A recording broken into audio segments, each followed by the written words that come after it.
Comecei o mês passando mal, tô me recuperando aí do final de semana, mas estamos todos aqui ao vivo e vivos, por que não?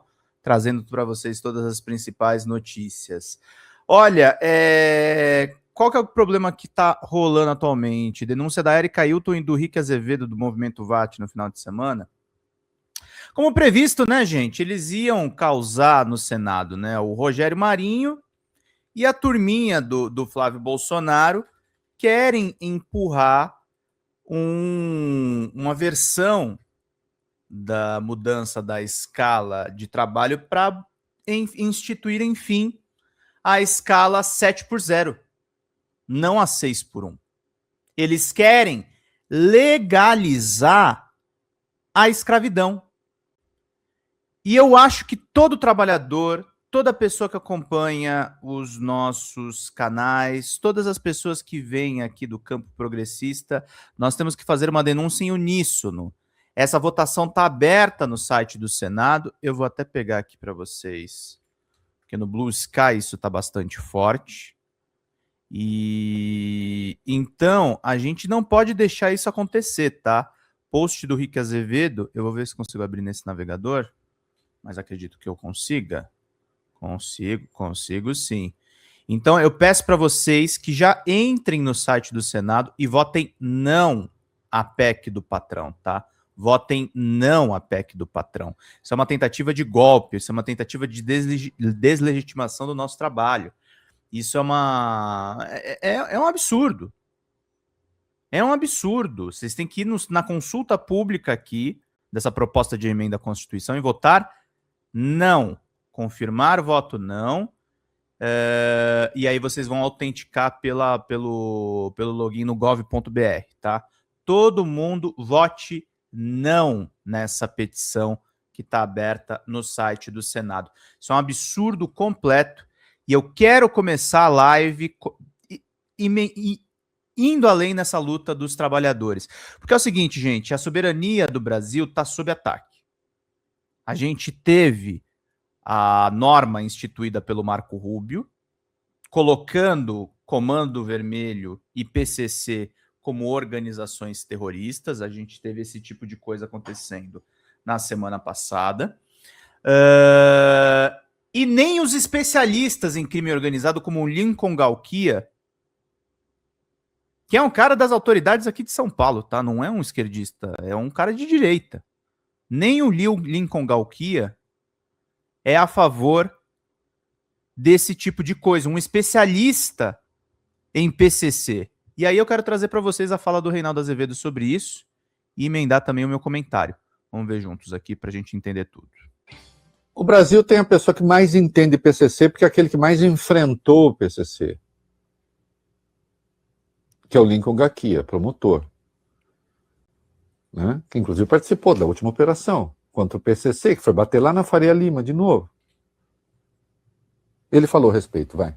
Segundo o promotor Lincoln Galquia, que atua no combate ao PCC há 2 décadas e é um dos maiores especialistas no assunto, a decisão americana de classificar facções brasileiras como terroristas pode dificultar investigações e comprometer cooperações já em andamento entre as polícias e promotorias dos 2 países. Vamos ao que disse Galquia à Folha.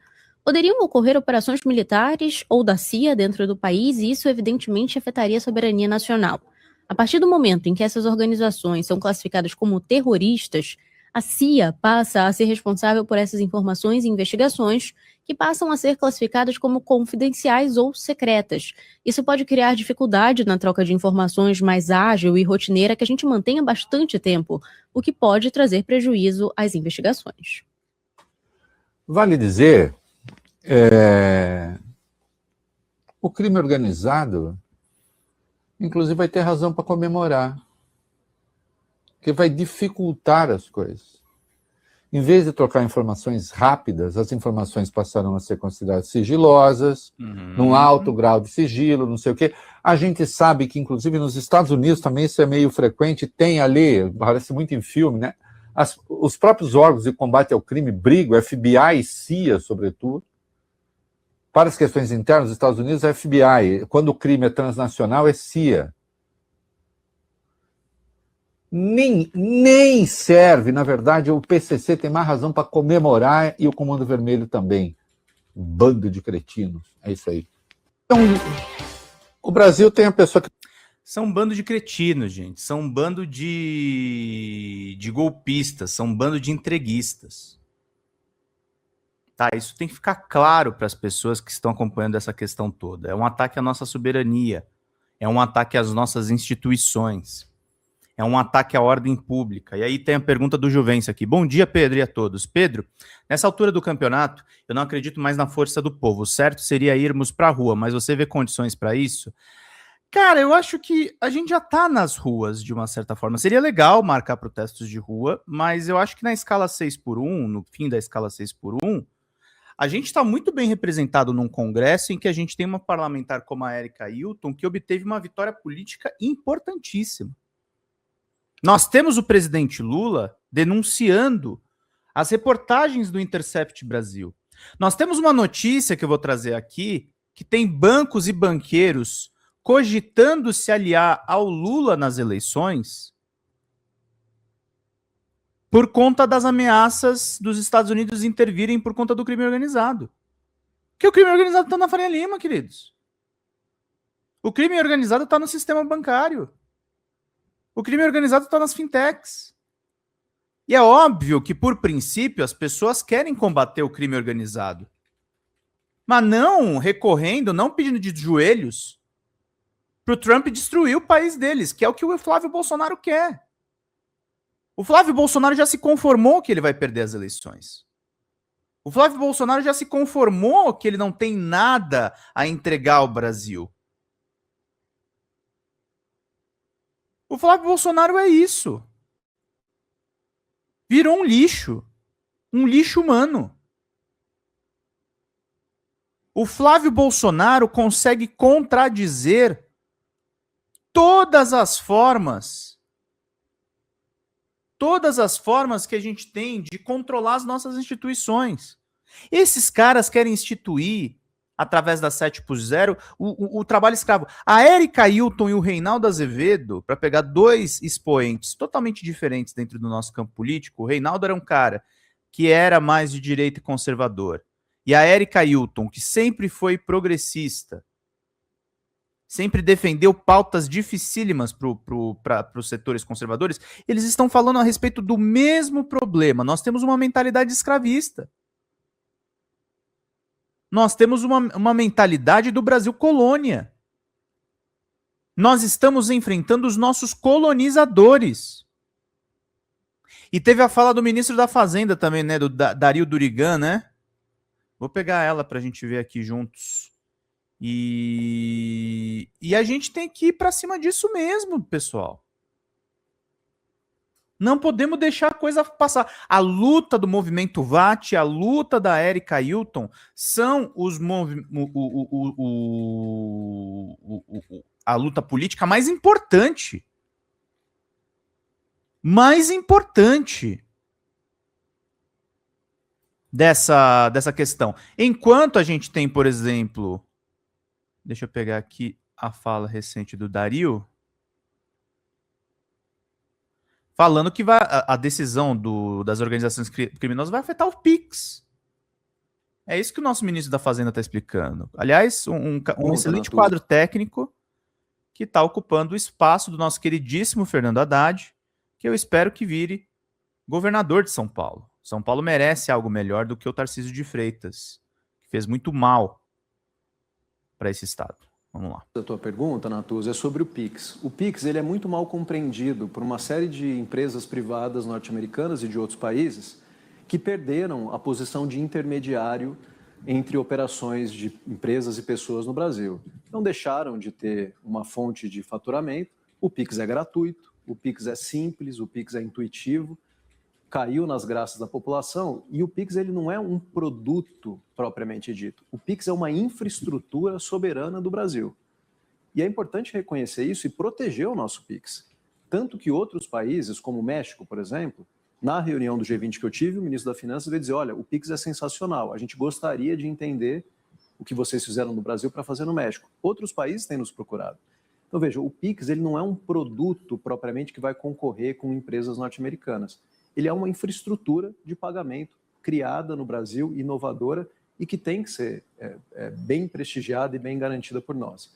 O que pode acontecer de maneira muito despropositada, Natuza, é que pode se considerar, a partir de uma informação que chega às autoridades norte-americanas, dizendo que facções estão usando o Pix e, portanto, um ataque ao Pix, uma suspensão ao Pix, uma medida que venha de uma corte norte-americana, que constranja bancos que atuam no Brasil e que recebam pagamento com Pix, passem a ter punições, pelo mero fato de estarem dentro dessa infraestrutura, que é uma infraestrutura soberana nacional. O que é um absurdo. E a gente vê que, mais uma vez, né, a gente vê essa família que vai aos Estados Unidos procurando medidas eleitorais, pode, de novo, causar muito prejuízo, muito constrangimento, inclusive ao Pix. Nós podemos ter o nosso sistema de pagamentos que é revolucionário, que transformou o sistema bancário e a banqueirada, que tomam demais a nossa grana. A gente pode ter o nosso sistema bancário sequestrado. Simplesmente sequestrado. Parece que tem um PL na LESP, na Assembleia Legislativa de São Paulo, né, que prevê reestatizar a Sabesp. A gente está precisando disso. A gente está precisando eleger Haddad governador e fazer os nossos congressistas brigarem pela recuperação do Estado. O Lula precisa reestatizar a Eletrobras. Nós precisamos de empresas públicas, gente. A gente precisa de espaço público.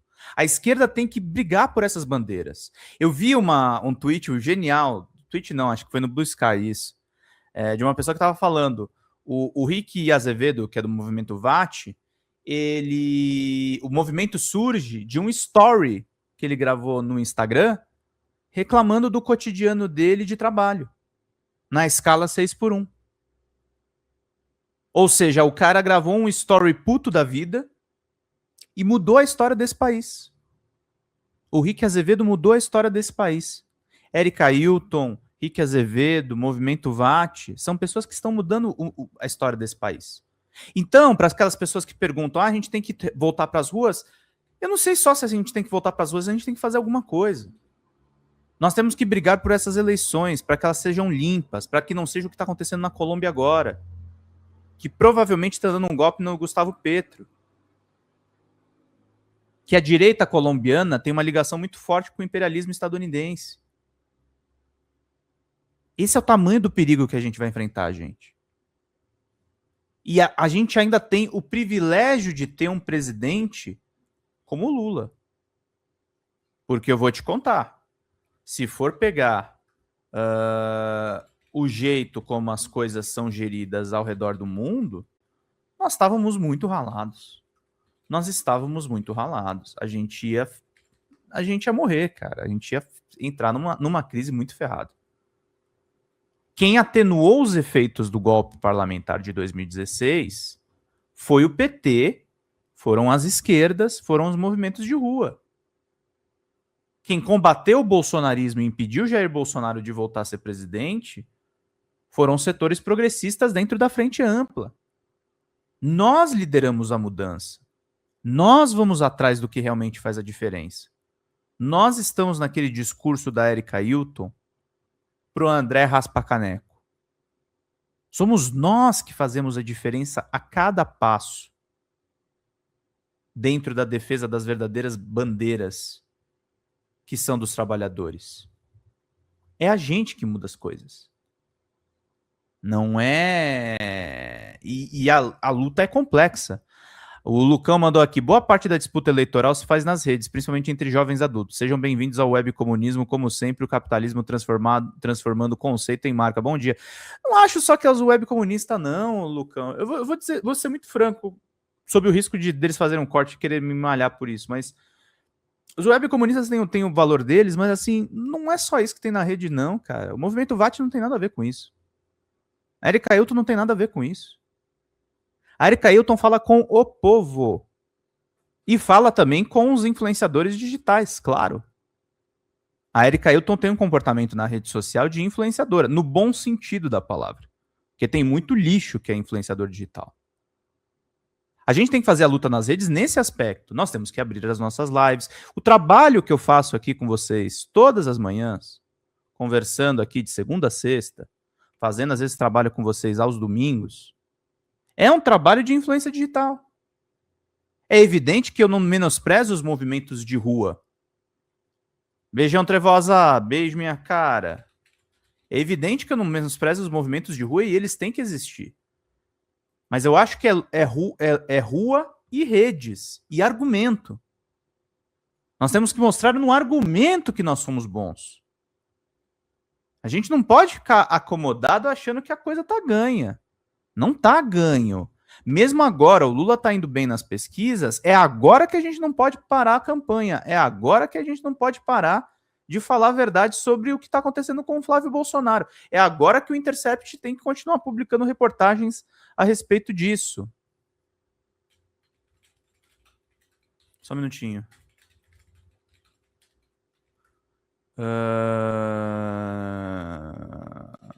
Então é isso, meus caros. É sobre isso que a gente tem que ir atrás. Mas são essas coisas que nós estamos acompanhando. O webcomunismo é um conceito, não um grupo. Grosso modo, se você transfere o materialismo histórico para o contexto digital, está indo pelo webcomunismo. Ruas e redes são faces da mesma moeda. Mas aí, Lucão, você mesmo se contradiz. Você falou aqui, ó, boa parte da disputa eleitoral se faz nas redes, principalmente entre jovens adultos. Sejam bem-vindos ao webcomunismo, como sempre, o capitalismo transformando conceito e marca. Então, mas nem tudo é conceito e marca. Às vezes é só uma pauta sindical.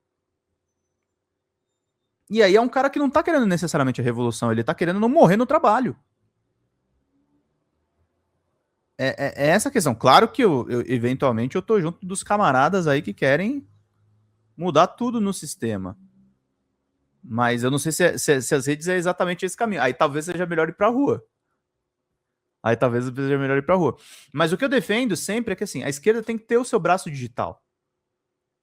Ela tem que ter a sua atuação nas redes. Nós estamos melhorando a nossa atuação nas redes. A audiência desse programa é a prova que a gente está melhorando a nossa atuação nas redes. A audiência dos programas progressistas é a prova que a gente está melhorando nas redes. A gente não está mais naquele clima de 2018, de barata voa, que nós perdemos para o Bolsonaro. A gente não está mais naquele clima. Nós estamos em um outro momento. E é um momento que a gente precisa se reorganizar, a gente precisa se agrupar. E eu tô dando esse alerta, gente, para vocês esperançarem nesse começo de mês e a gente indo nessa luta. Tá? Isso é fundamental. É fundamental que a gente tenha organização nesse processo.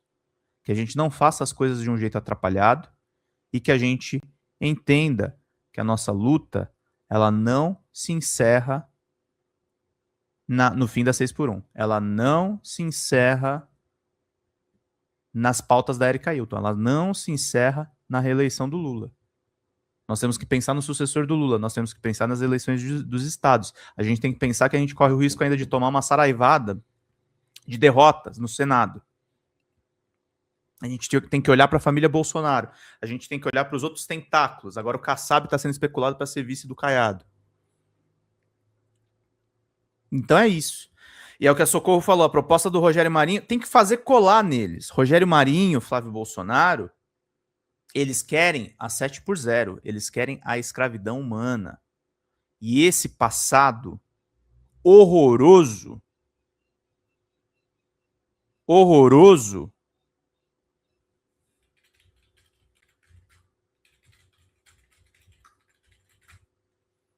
então, esse passado horroroso, a gente não pode querer mais. A gente não pode querer mais. Eu vou pegar aqui um vídeo do Viaro, que eu quero trazer para vocês aqui.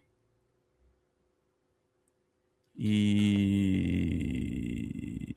vamos lá para a gente poder entender uma coisa importante, né? Ele sobre pesquisadores da escravidão no Brasil. Eu acho sempre importante escutar o Viaro, porque é uma voz que muitas vezes a gente não leva em conta. Cacilda mandou pra gente, bom dia, Pedro. Em Salvador, o botijão de gás vai acontecer em quase R$10. Já tem revendedor falando em cortar o gás do povo, tá no Jornal da Manhã da Globo. Vai aumentar R$10? Entendi. Boa. Boa não, terrível, né? A gente vai ficar em cima disso. O Fernando Graton, Bananinha já deixou claro o que eles querem, é terra arrasada e eles lucrando em cima. Sim, é o projeto de parte dos Estados Unidos também.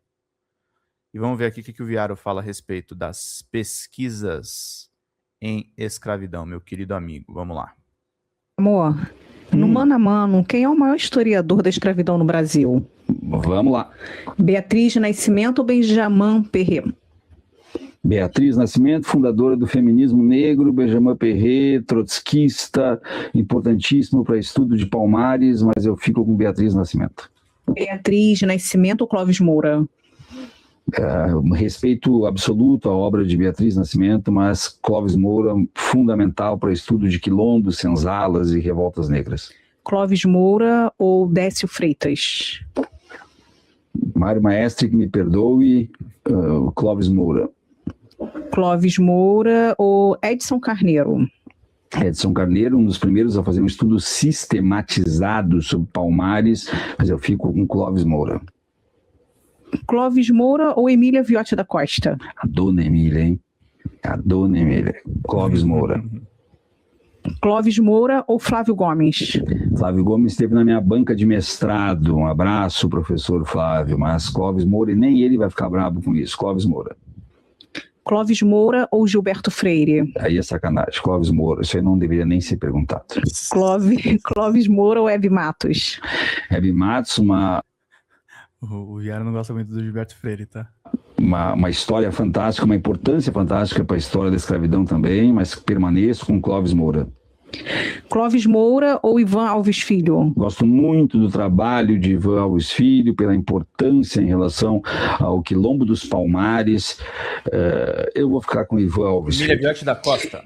Ivan Alves Filho ou Jacob Gorender? Jacob Gorender é quase que imbatível. Jacob Gorender. Jacob Gorender ou João José Reis? JJ Reis, grande livro, grande história, sobretudo em relação aos malês, mas Jacob Gorender.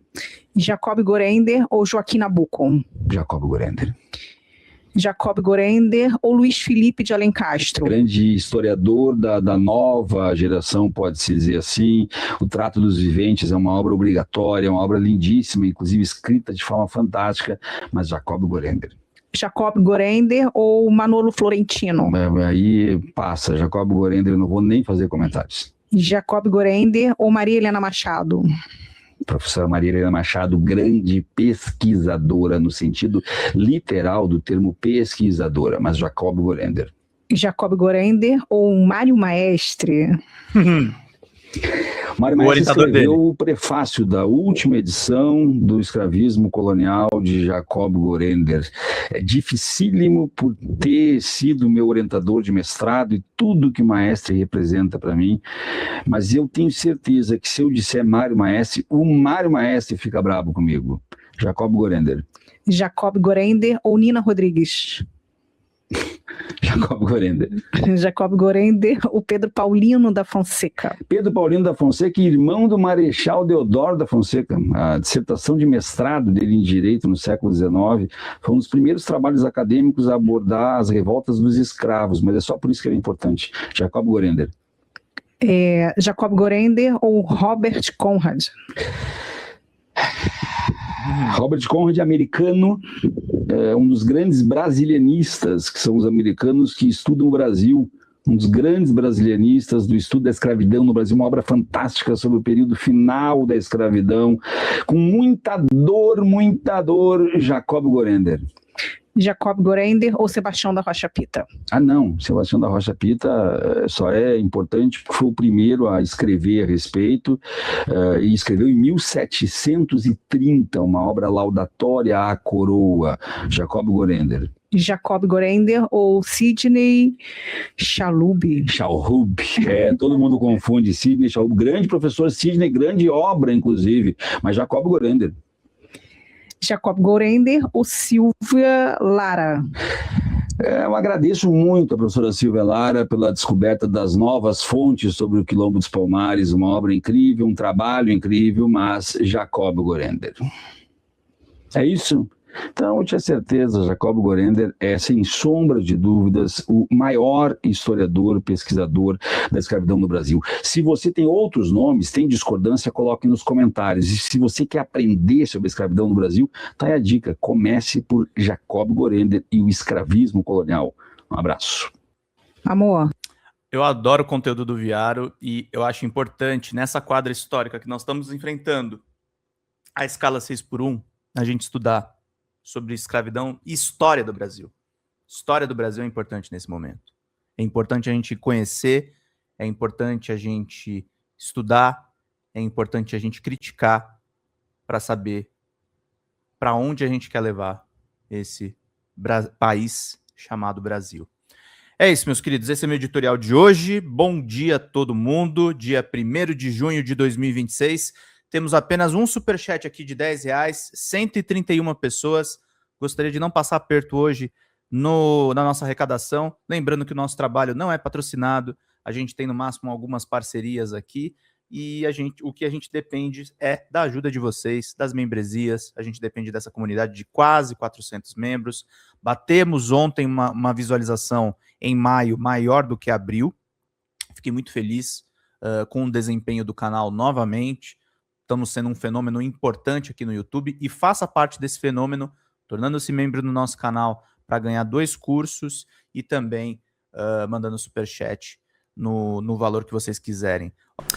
Fala, galera da Folha TV, não se esquece de se inscrever aqui no nosso canal para assistir programas como Folha Notícias Manhã, Folha Notícias Noite, o nosso Folha Entrevista e o nosso Barzinho das Meninas. Muitas coisas bacanas a gente acompanha por aqui e a gente precisa muito, muito do apoio de vocês para nosso trabalho jornalístico, investigativo, de curadoria de conteúdo, com vocês ajudando no nosso Pix, folhademocrata@gmail.com, ou mandando superchats, valeu demais, e os recursos financeiros, tornando-se membro no nosso canal, no nosso curso de jornalismo básico, para você ficar muito bem informado a respeito de tudo. Queridos e queridas, muito obrigado pela presença de todos vocês, vida longa e próspera, cuidem-se, cuidem dos seus, e não esquece de se inscrever aqui na Folha TV. Até mais!